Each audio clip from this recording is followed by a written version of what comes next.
Hey guys, welcome to our first Smart Kitchen. അപ്പോൾ ഇന്ന് ഞാൻ വന്നിട്ടുള്ളത് പെരുന്നാളപ്പം റെസിപ്പിയുമായിട്ടാണ്. കോയലപ്പം അല്ലെങ്കിൽ ബീഡിയപ്പം എന്ന് പറയും. ഇത് നല്ല സിമ്പിൾ ആയിട്ടുള്ള റെസിപ്പിയാണ്. അപ്പോൾ ഇതെങ്ങനെ ഉണ്ടാക്കുന്നതെന്ന് നമുക്കൊന്ന് നോക്കാം. ആദ്യം ഒരു മിക്സിയിലേക്ക് 4 to 5 green chilli, 8 to 10 clove garlic, 1 inch ginger, 2 onion ചോപ്പ് ചെയ്തത്, ആവശ്യത്തിന് സോൾട്ട്. അപ്പത്തിന് വേണ്ടിയിട്ട് ഞാനിവിടെ 1 kg വൈറ്റ് റൈസ് 4 hours മുമ്പ് സോക്ക് ചെയ്ത് വെച്ചിട്ടുണ്ടായിരുന്നു. ഇനി ഇതിലേക്ക് നമുക്ക് പകുതിയായിട്ട് ഇട്ട് കൊടുക്കാം. ഇനി ഇതിലേക്ക് ഫ്രഷ് കോക്കനട്ട് മിൽക്ക് ഒഴിച്ചെടുക്കുക. അപ്പം ഞാനിവിടെ 1 full കോക്കനട്ട് എടുത്തിട്ടുണ്ട്. അപ്പം നമ്മളിത് വെള്ളത്തിന് പകരം കോക്കനട്ട് മിൽക്ക് കൊണ്ടാണ് അരിച്ചെടുക്കുന്നത്. റൈസ് ഇവിടെ ഏകദേശം അരിഞ്ഞിട്ടുണ്ട്. ഇനി ഇതിലേക്ക് 2 egg ഇട്ട് കൊടുത്ത് വീണ്ടും ഒന്ന് അരിച്ചെടുക്കണം. ഞാനിവിടെ നോൺ സ്റ്റിക്ക് പാൻ എടുത്തിട്ടുണ്ട്. ഇതിലേക്ക് 1 tablespoon ഓയിൽ ഇട്ട ശേഷം നമുക്ക് അരിച്ചെടുത്ത അരി ഒന്ന് ഇട്ട് കൊടുക്കാം. ഇനി നമുക്ക് ബാക്കിയുള്ള റൈസും കോക്കനട്ട് മിൽക്ക് ചേർത്തിട്ട് അരിച്ചെടുക്കാം. ഇനി ഇതിലേക്ക് വെളുത്തുള്ളിയും കരിഞ്ചീരകം ഇട്ട് കൊടുക്കാം. ഇനി നമുക്കിത് സ്റ്റൗവിലോട്ട് മാറ്റിയിട്ട് പത്തിരി പുതുക്കുന്നത് പോലെ ഒന്ന് പുതുക്കിയെടുക്കാം.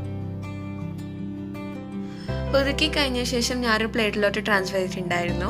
ഇപ്പം ഇത് ചെറുതായി തടഞ്ഞിട്ടുണ്ട്. ഇനി നമുക്ക് ചെറിയ ചെറിയ ഉള്ളകൾ ഉണ്ടാക്കാം. ഇനി നമുക്ക് പത്തിരി പ്രസ്സിൽ ഓരോന്നായിട്ട് പ്രസ്സാക്കി കൊടുക്കാം.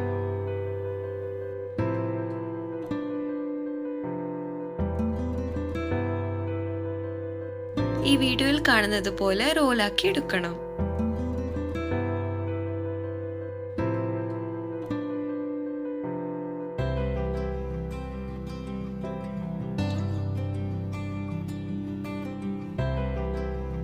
ഇനി നമുക്കിത് ഫ്രൈ ആക്കി എടുക്കാം. നല്ല ചൂടായ എണ്ണയിലേക്ക് ഇട്ട് കൊടുക്കാം. ഇതൊരു ഗോൾഡൻ ബ്രൗൺ കളർ ആവുന്നത് വരെ ഫ്രൈ ആക്കി എടുക്കണം.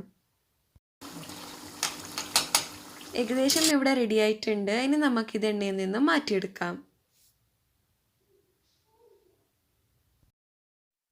കോലപ്പം ഇവിടെ റെഡി ആയിട്ടുണ്ട്. നല്ല സിമ്പിൾ ആയിട്ടുള്ള റെസിപ്പിയാണിത്. അപ്പോൾ ഇൻഷാ അല്ലാഹ് നിങ്ങൾ എന്തായാലും ഈ പെരുന്നാളിന് ട്രൈ ചെയ്യണം. അതുമല്ലാതെ മറക്കാതെ ലൈക്കും ഷെയറും കമൻറ്റ് ചെയ്യണം. Thank you for watching guys.